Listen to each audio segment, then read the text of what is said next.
We head to the bottom half of the ninth inning. Bottom third of the Astros lineup due up. That bottom third of the lineup was very productive during the last road trip when they went 10-0. In this case, it'll be Marwin Gonzalez, Max Stassi, and Tony Kemp. And facing the new pitcher, Sergio Romo. Sergio Romo in to close this thing out. He's also started a couple of games this year, but in 30 games, a 5 ERA. That whip is large, 34 strikeouts in those 27 innings. He's not a guy that throws very hard. If he does throw you the fastball, it's usually coming in there 85 to 87 miles an hour. A lot of changeups, a lot of sliders. Seventh pitcher of the night used by Kevin Cash in this game. The longest outing, Matt Andrees, 2 2/3 innings.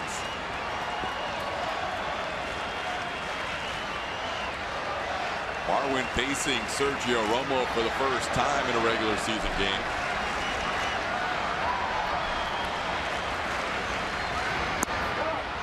And he takes a pitch for a ball.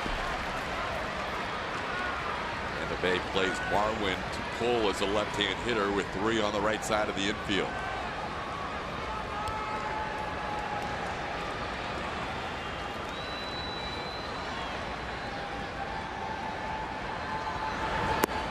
Slider inside. Marwin takes it. It's 2-0.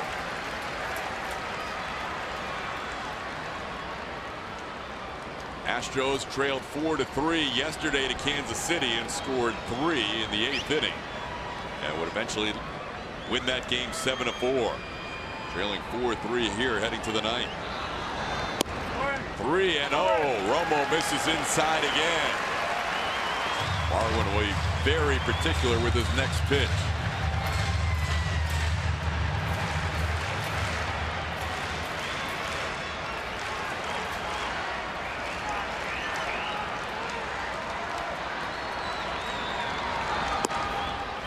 Ball 4-pitch walk by Sergio Romo to start the bottom half of the 9th inning, and the Astros have the tying run on.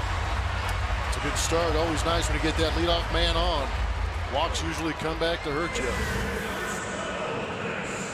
A lot of pitches around the zone, but nothing good enough for Brian Knight to call. We've told you all year how well Max Stassi has hit lefties, and even though he's just 188 against right-hand pitching, he does have 4 home runs against right-handers of his 7 on the year. Tries to hold up on the slider but misses. It's 0-1. Stassi batting for the first time, came on defensively in the 7th inning after Evan Gattis pinch hit for Brian McCann in the 6th.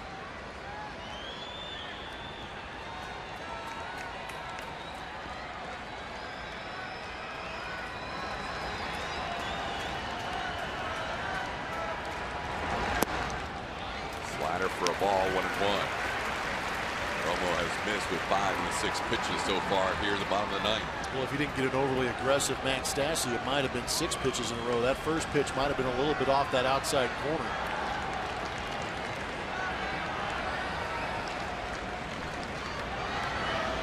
Marwin's probably not going to go anywhere in this situation, but Romo checks him at first just in case.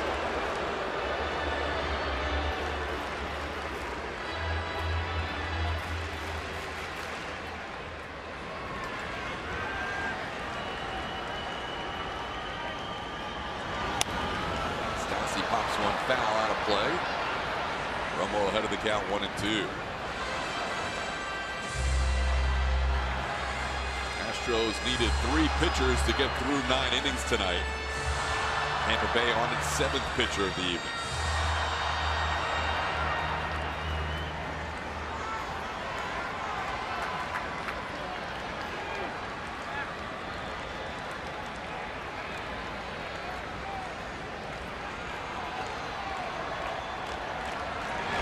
There's a line drive, base hit left field. Astros have the tying and go-ahead runs on base as Max Stassi delivers a 2-strike hit. It's a big swing.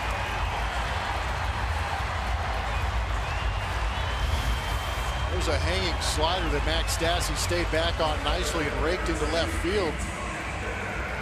what that does is it moves that tying run into scoring position. But now you have Tony Kemp up there, who's an avid bunter. If he is successful, he moves that winning run to second base. And he can also beat out a bunt occasionally. He's around a bunt, takes it for a strike. Marwin getting a huge secondary lead. Ramos thought about a throw. That slider went well around the outside corner. You're saying Brian Knight might have been fooled? A little bit.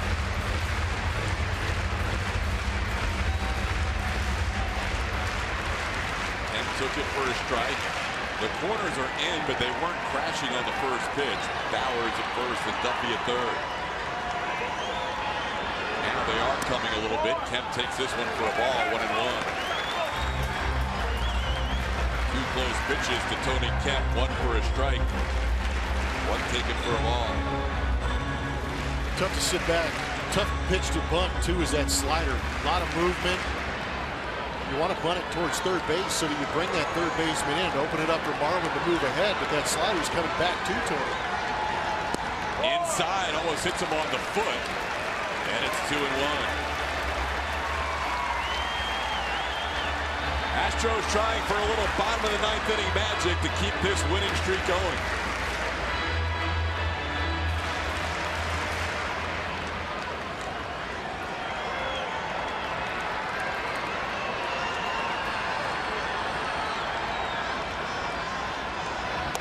Bunts it.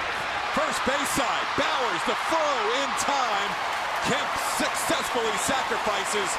To third goes Marwin, representing the tying run. To second, Stassi representing the ball game.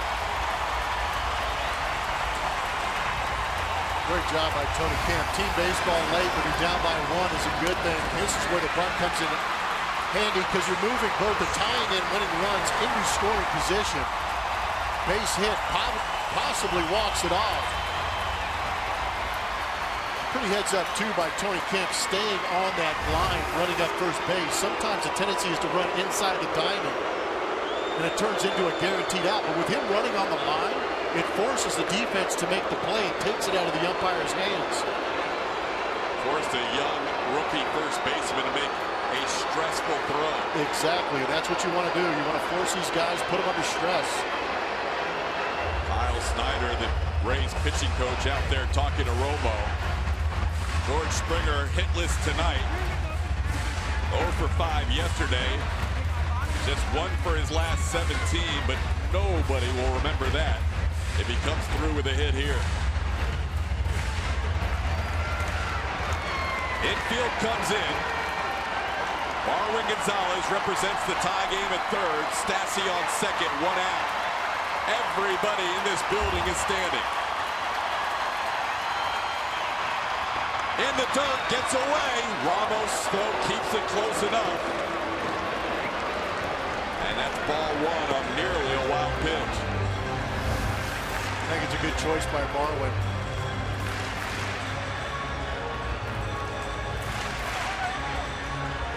Almost getting far enough away. With the right decision, considering who you have it in the batter's box.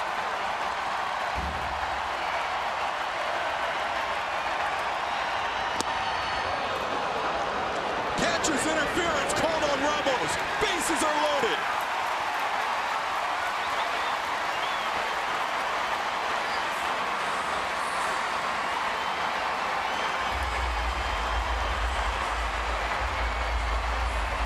The bases are loaded on catcher's interference. Just barely catching the thumb of that catcher's mitt.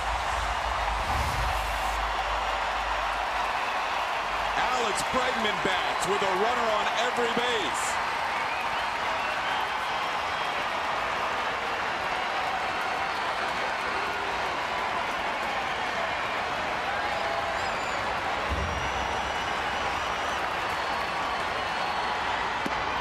Takes the ball.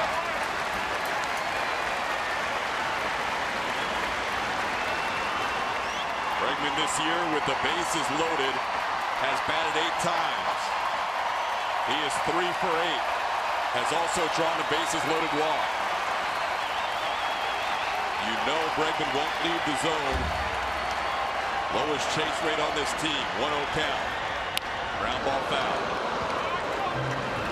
It's a good thing that slider backed up a little bit. There's a little more break on it. It's up on the middle part of the plate and gets crushed.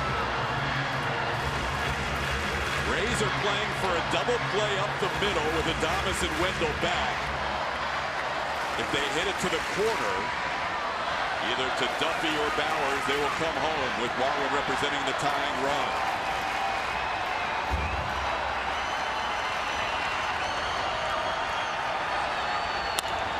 Drive to left center field. Ball game over. Alex Bregman walks it off, and the Astros have won 12 in a row.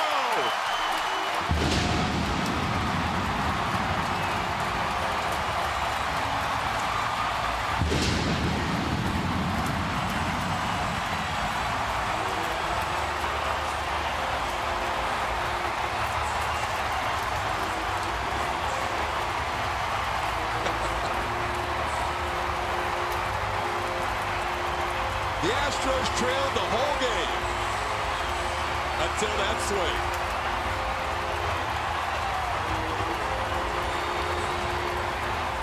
I know I'm awfully biased when I say this, but I love watching these guys play baseball. I especially love having a guy like Alex Bregman in the box in big situations, too. That's not off the end of the bat. That's a good slider on the outside corner that Alex Bregman went out and got.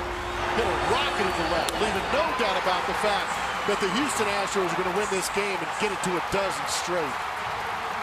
Marwin and Stassi score on the double by Bregman, and as soon as that ball was hit, the celebration was on. I think these guys like this feeling.